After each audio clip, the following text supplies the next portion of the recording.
Okay, thanks everyone for coming in. This panel is Chasing Privacy in Blockchains.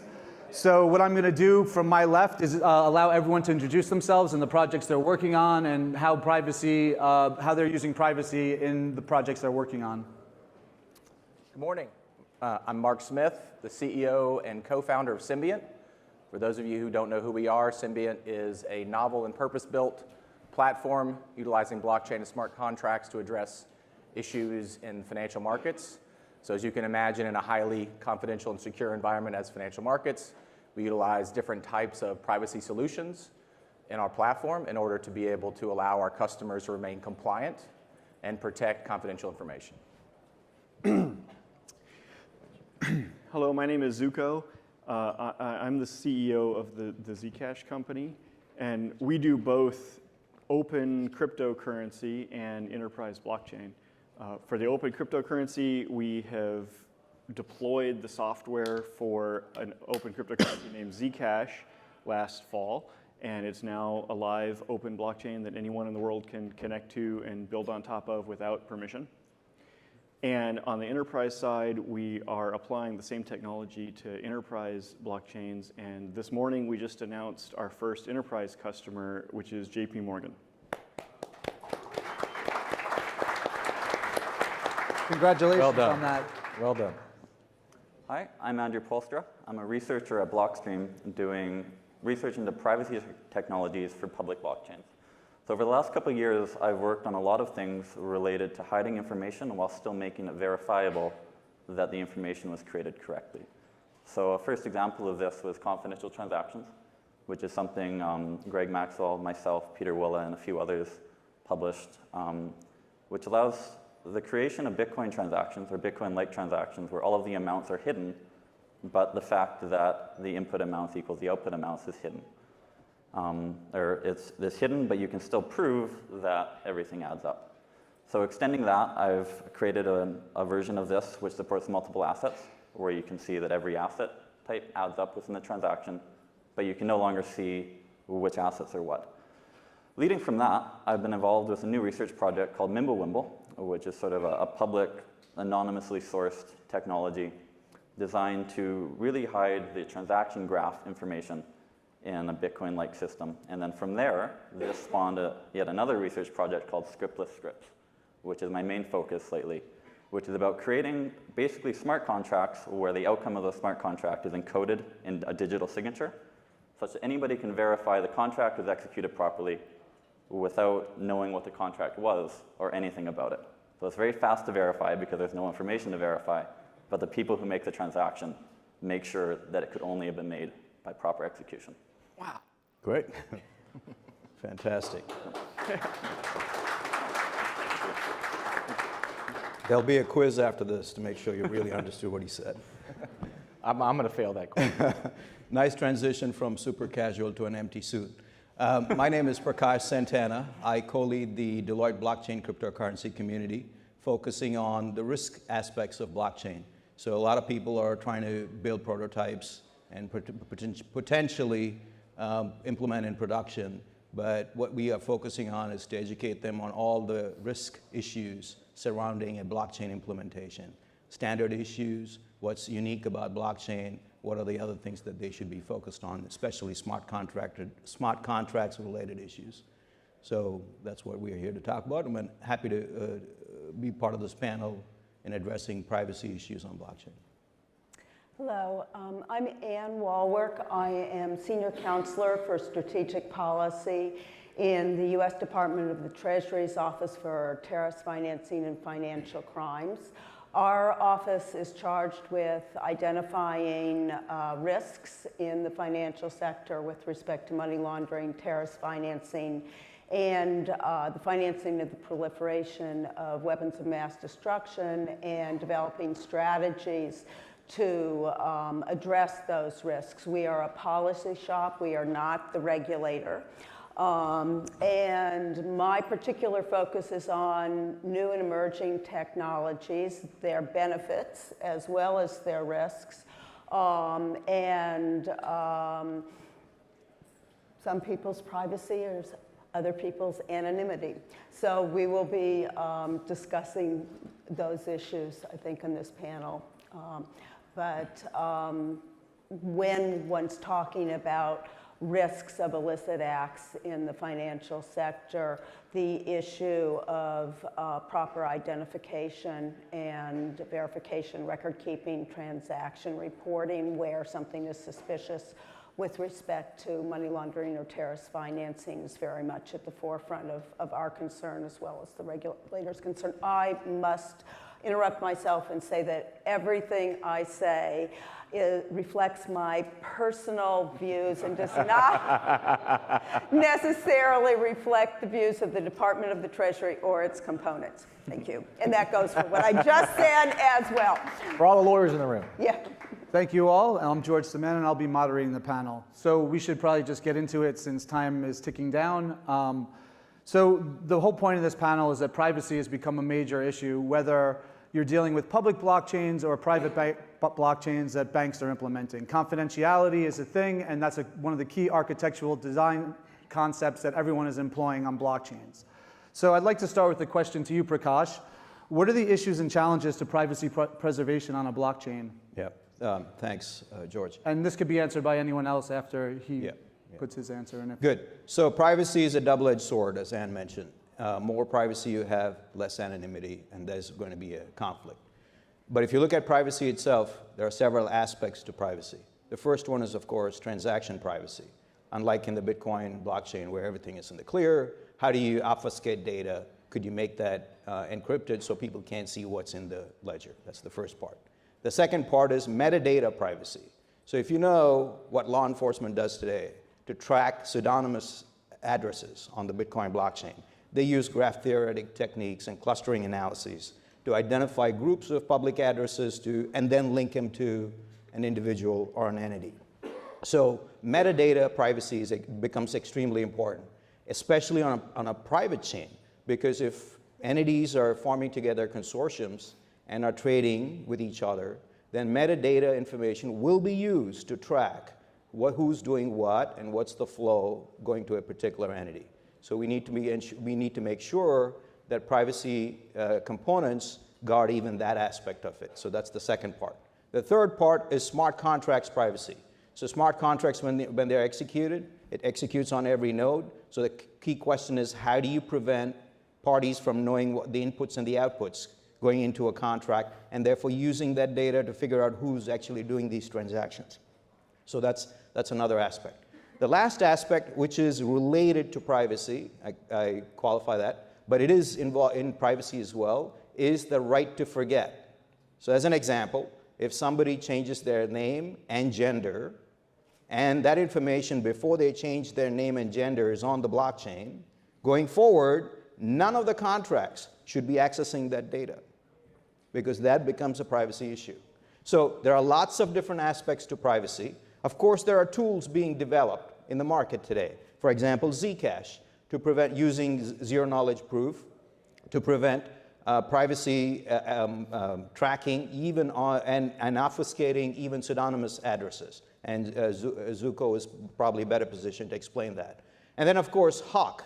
Hawk is another project that is involved in the privacy of smart contracts, again, using zero-knowledge proofs. So there are interesting developments. However, we have to see how this will be applied, because there are a lot of scalability issues to privacy as well. Simply because of the fact you have an algorithm, zero-knowledge proofs, the way they work, you have to show proof. You don't have to actually show the data associated with it. Zero-knowledge proof, a very simplistic example is, if there's a door and you know the secret passcode to enter the door, and every time I say left, you show up on the left side. Every time I say right, you show up on the right side. That means there's proof that you know the secret, right?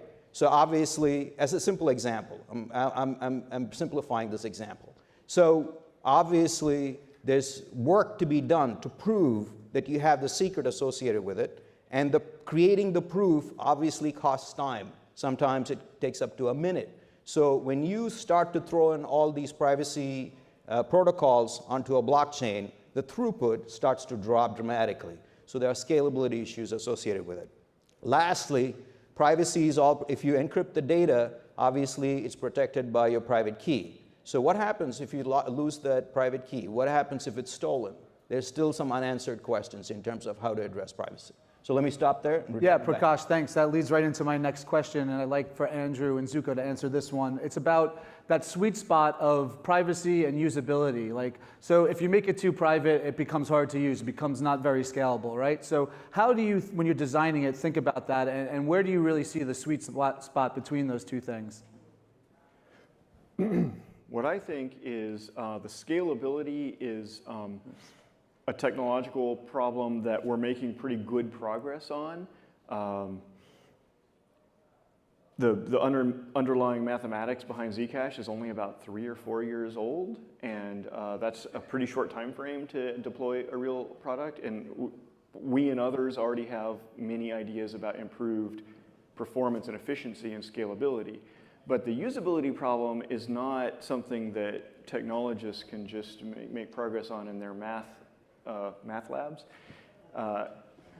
That requires a different way to think about it, or integration with different layers of the system or something. So that's a bigger problem in my book. Right. And how are you thinking about this? I would pretty much agree with that. If you'd asked me this question 6 months ago, I would not have known how to do a lot of the zero knowledge kind of stuff as scalable as we know how to do it now, by an enormous factor, by like a factor of 1,000,000. The research happening here is just extremely fast for specific types of contracts, I should say. I can't do fully general zero knowledge proofs the way you are, but I can do some specific things almost as fast as producing ordinary signatures. Yeah, so maybe you could talk about like confidential transactions and how you guys are now doing confidential assets and how you're thinking about that. Right, so the way that confidential transactions works is that you replace every single amount with what's called a homomorphic commitment, which is, it's basically an elliptic curve point. You can add these curve points. I'm trying not to get too technical here. You can add them, you can see if they represent the number 0 or not. That's the only thing that you can really identify as the number 0. And actually, you can't even do that. We set up zeros that are very easy to identify. So you can add up all the outputs, subtract all the inputs, say, oh, that should be 0, and that's very cheap and very fast to check. And this is a very simple zero knowledge proof. All I'm doing is adding some values to see if they add to 0. But we can do that much, much faster than we could do more general things such as Zcash does. So most of my research is focused on doing very specific, narrow things, but that have wide applicability, and they give us a lot of benefit for how narrow they are technologically. Right. Thanks. Let me add something else about usability from what Prakash said, that there's a big problem with using secrets as the way you control access to things. I agree that's a big problem, and it's one that Bitcoin has been having ever since it came out, and it's not well solved yet. I'm hopeful that the Bitcoin community or in the Ethereum community will make progress on tools or practices or services or something to allow people to control their secrets reliably and usably. Right. And from a practical standpoint, at Symbiont, we take a little different approach. So first of all, we owe a debt of gratitude to the team at Blockstream because we use confidential transactions as part of our privacy solution, as well as asymmetric and symmetric cryptography for secure channels. We look at it from a practical standpoint, and how do you deploy and use what's known in the marketplace today, best practices, and keep up with all the new cutting-edge things that are happening and watching them evolve. So congratulations again for JP Morgan. That's a great case for us to look at and say, that's a constituent type of customer that we would like to see. Is that a solution we could use in the future? But you make the choice to go into use cases that don't require high speed, that are already somewhat opaque. And for example, in syndicated loans is the big place we've utilized that in a production environment. Syndicated loans take 19 days to clear. It doesn't matter if it takes a second or two to move through the process of delivering the payload with cryptography in order to ensure that you're getting the privacy you need for your constituents. So we sort of allow for plenty of time for scale to happen. You don't optimize off the bat. You get a secure solution. You focus on that security and privacy as the main component. Solve that perfectly. And then over time, you think about, how does this scale? How do we optimize? Right. And then you can think down the road, okay, now new applications for this because we can now optimize to that use case. Thank you. So Anne, I want to talk about the regulatory issues with privacy. So how can you have a complete privacy, maybe anonymity, and allow for regulatory purview? Or in your opinion, are those things not at all the same and they need to be fixed? Well, I think they're almost currently siloed areas of privacy versus anti-money laundering, counter-terrorist financing controls. And so there are privacy requirements that apply to financial institutions that are different than the AML-CFT controls. I am not a privacy expert. So I would like to just address the regulatory structure that impacts financial institutions that are conducting transactions using, for instance, cryptocurrencies in the financial space. So with that said, responsible financial innovation, innovation that meets consumer needs, that complies with relevant regulatory requirements and objectives, including anti-money laundering, counter-terrorist financing, cybersecurity, and privacy, that can foster competition and also financial inclusion, is really important and is to be supported. But, and here goes the answer to your question, in the financial sector, there are rules of the road, and one of the most fundamental of them, both in the United States under the Bank Secrecy Act and globally under the recommendations established by the Financial Action Task Force, is that anonymous business relationships between financial institutions and their customers on account-based ongoing relationships are prohibited, and that occasional transactions, i.e. transactions for persons or businesses that are not ongoing customers, are risky and need to be regulated appropriately above given thresholds. So either now or later in our conversation, I can go really briefly into what those requirements are. Yeah, I mean, one thing that I want to follow through with you on is, so would you say that the government is fully aware of these anonymous currencies and attempting to figure out what to do with them? Is there some kind of plan in action? What's the stance right now on it? Is it too new? Obviously, they're tracking it and looking at it. No, it's not too new. What I would say is that the new products and services have come into an existing, highly regulated ecosystem, the regulated financial sector. So yes, government is very aware of both the technology and some of the use cases. The technology itself, and I think this is really important, and Zuko will agree with me, government doesn't regulate technology. Good regulation is technology neutral.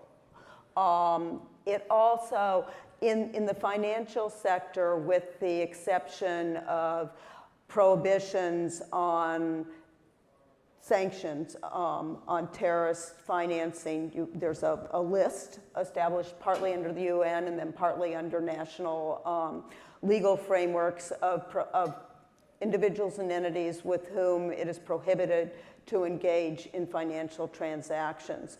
That applies to everyone under, say, US jurisdiction or under EU jurisdiction. But that aside, the money laundering, terrorist financing regulations apply to financial institutions. So when we're talking about virtual currency, we're talking about financial institutions engaged in virtual currency financial transactions, payments essentially, not blockchain technology that may provide the rails for whatever types of financial activities the financial institutions are engaged in. So under the international requirements established by the Financial Action Task Force as the standard-setting body for anti-money laundering, counter-terrorist financing, financial institutions are prohibited from having anonymous accounts and must identify, and this would apply to, say, convertible virtual currency exchangers or hosted wallets.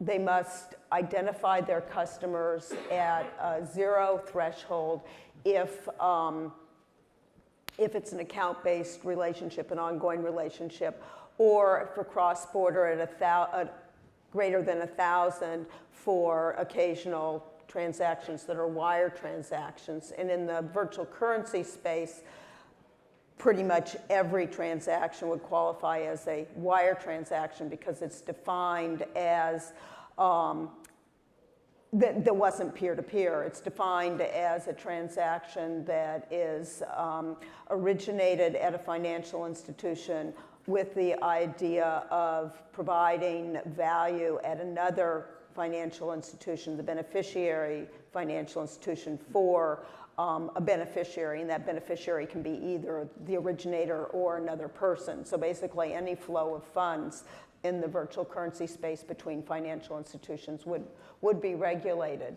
That said, peer-to-peer transactions are not currently regulated, and user transactions, where you use the virtual currency for purchases or investment purposes, are not regulated. Okay. Could I add a few points here? So there are a couple of things in the regulatory aspect. So the regulators are primarily focusing on, as Ann mentioned, on money laundering and terrorist financing as it relates to all payment transactions. Nothing specific to blockchain. Right? So any technology that implements a payment rail will immediately fall under this purview. However, blockchain-specific regulatory issues are only starting to evolve. As I mentioned earlier, right to forget, because blockchain is a ledger that stores transaction for posterity. So the exercising or enforcing smart contracts to not look at past transactions. It's an important area that's going to evolve. The second part is the network itself. How many participants are cross-border? Is there any transaction that's potentially cross-border? Let's say one node sits in Germany. The privacy requirements there are very stringent. Does that apply even to hash transactions? We don't know. So these are things that are still evolving. So that area of focusing on all blockchain-specific regulatory issues are still evolving. We don't know the answers to many of those questions. Right. So I'd like to open it up to you guys and talk about why you think anonymous currencies are necessary, what your thoughts on what they're talking about, and the fact that there's not just Zcash, there's other anonymous cryptocurrencies out there, right? Is there a need for more than one? If one works really well, why do you need a couple of different types of privacy schemes? That was a few different questions. Yeah. Sorry. So just feel free to answer them. Okay, so one reason that we want multiple ones right now is that, as Zuko mentioned and I did, the research and technology here is advancing very quickly, often in different directions that perhaps will eventually converge, maybe they won't. But right now we're really in a phase where we're exploring different ideas. We're exploring different privacy models. So like the model that confidential transactions gives you is one where nobody can see the amounts, but they can still see how the transactions are put together. What Zcash does is a system where you can no longer see anything. You see that some coins existed and then they were spent. There's another currency out there called Monero, which does a partial obfuscation of the transaction graph as well as transaction amounts, which gets closer to Zcash than confidential transactions does, and it's a bit more efficient to produce and verify the proofs here. And all of these are taking sort of different directions. Oh, and a fourth one is my own scriptless scripts here, where we're just trying to produce transactions that don't really ever touch the blockchain except as a final signature that's used as a verification token, more or less. So all these different research directions are happening very quickly, and they're more or less separate, and that's the reason that we see multiple systems today. Sure.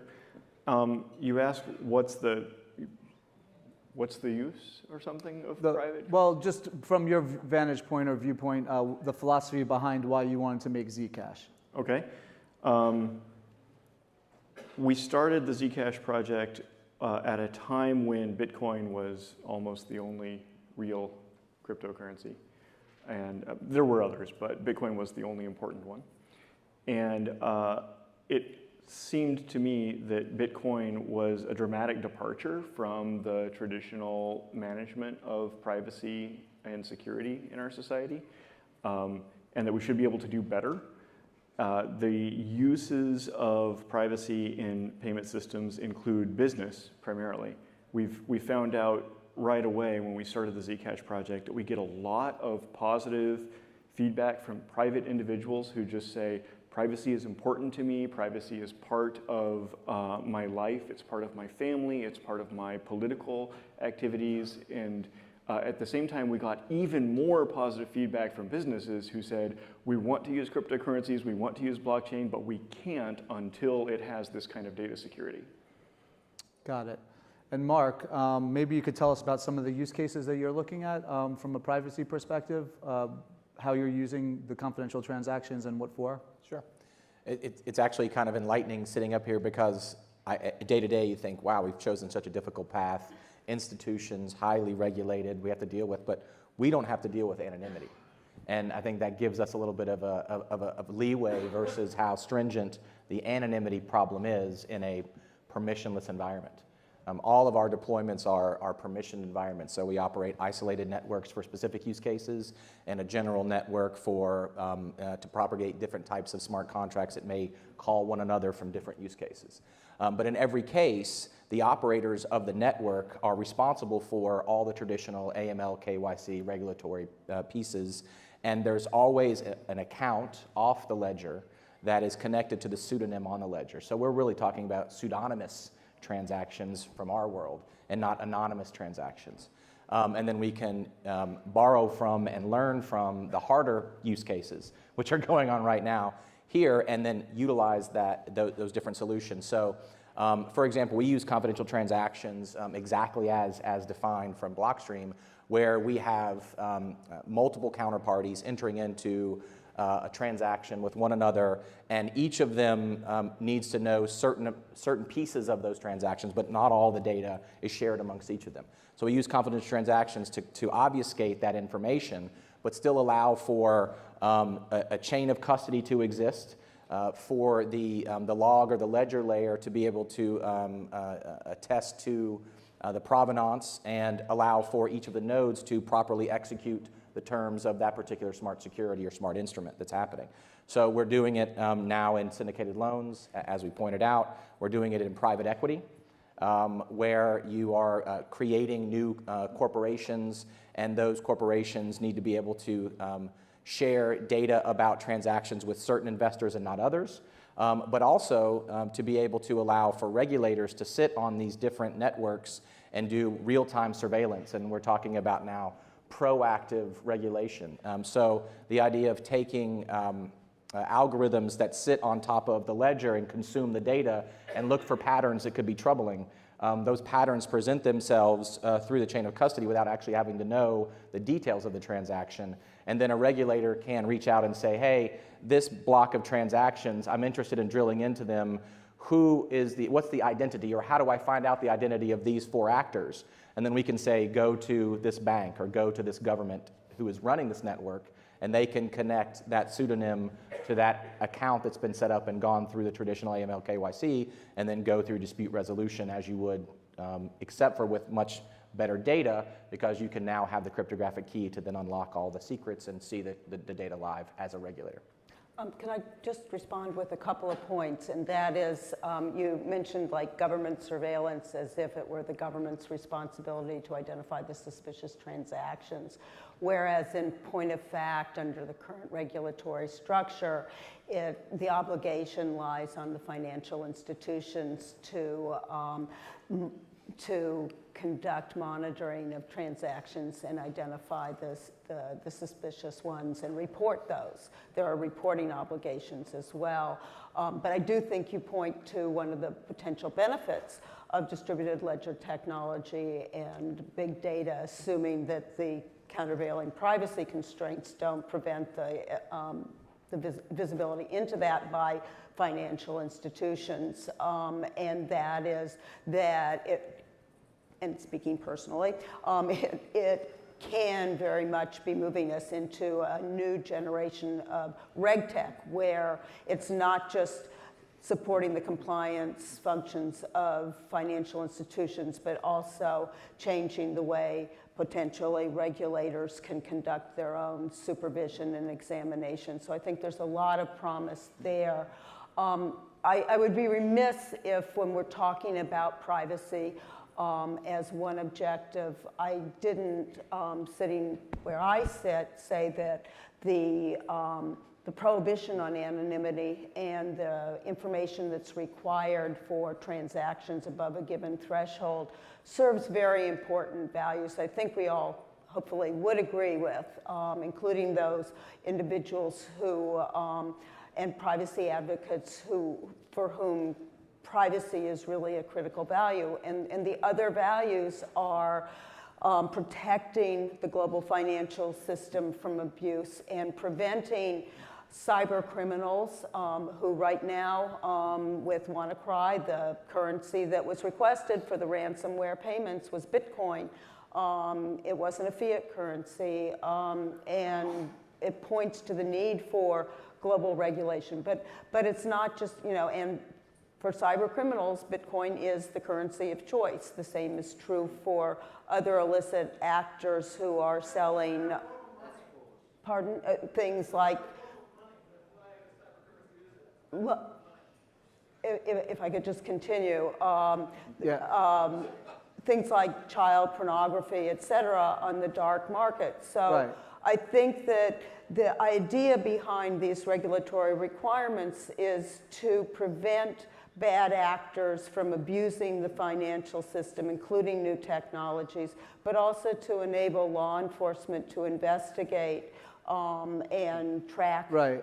But we talk a lot about the financial system, but there's probably a lot of other use cases that people are looking at for this technology. Maybe ZK snarks can be used outside of financial services and any other technology out there. But can you comment on that and talk about if you're seeing any use cases that are evolving that are not financial services based? ZK snarks are a really general purpose kind of math, and Zcash is just the first use of it. But I'll just give an example of the weird kind of things that you can do with this math. You can use ZK snarks to prove that a certain image is a cropped or brightened version of an original image, but that no fake stuff has been photoshopped into it. That's the mathematicians keep coming up with these mind-blowing Maybe you new can things. start to combat fake news. I don't know where it stops. Yeah, that's exciting. Hey, I have a question. You two both seem to differentiate between privacy and anonymity, and I wonder what you meant by that. Like, what is the difference between privacy and anonymity to you? Well, anonymity to me means that you do not know who the real world biological person or legal entity is. Privacy involves, and here I'm not an expert at all, but it is that you have control over who has visibility into your activities, and that there's a difference between identity and privacy. I think that's a good definition. Yeah, I tend to agree. And we even look at anonymity as a very stringent and rigid case to say this is anonymous and this will remain anonymous unless you find a way to breach it. Privacy, you can invite people in to see information if you so choose. So in our world, there's no need for anonymity, but there's a lot of need for privacy and confidentiality of the business we're transacting with one another for many reasons. In financial markets, it's as simple as I've got a trading strategy I don't want someone else to figure out, and so I don't want them to see the data. And others where there are regulatory outlines from the Security Act of 33 or 34 that say these things have to be handled in a certain way, and therefore you need some level of privacy. So we separate those two things out. And it's, for us, again, the other interesting part is a lot of this is focused on the concept of currency or a payment. So you have money transmission issues and money moving around unfettered. We look at it from the instrument standpoint, not the payment standpoint. So when we create a smart contract, it represents an instrument. And in that instrument, we can not only automate the terms and conditions like most people talk about with smart contracts, but we can also have the negative effect to restrict behavior through RegTech. So if you can't transact something for a year, the smart contract has that as part of the component, and if you attempt to transact it, it will restrict it from that transaction before 365 days are up. Again, which alleviates some of the burden for us because a lot of the focus is on the payment side of the house, the currency and what's happening, and all those other rules and regulations flow off of that. We're not rooted in crypto economics, and therefore we don't have to concern ourselves with that. We bolt on payment solutions that are mostly traditional until some of these new and exciting cryptographically based payment solutions become ubiquitous, and then we can plug those in to the platform and know that it'll be compliant. Could I add to that? I think we need to start wrapping it up a bit because time, Because it says so. because it says so right there, and because In time red. is very close to ending. So I just want to ask one final question to Andrew. Any trends that you're seeing in the privacy space that you want to talk about that you think will continue, or stuff that hasn't come online yet that will be there at some point? Yes, there are things that will come online soon that no one's seen before. Yay, excellent. So yeah, what we are seeing on the research side of things, there's a lot of progress towards much more efficient things and much more private things than have existed before. And we're also going to see a trend towards these systems being out there and being implemented in the real world and being able to be used by anybody. There's nobody gatekeeping. There's nobody who has the keys to harm anyone's privacy. There's also nobody who's a gatekeeper to control people entering and leaving the system. And I want to quickly address Anne's comment about criminals using Bitcoin. Sure, you have 18 seconds. I know, I have 18 seconds. Okay. The reason Bitcoin is used online is because it's very cheap and quick to transfer online. It's not used for anonymity.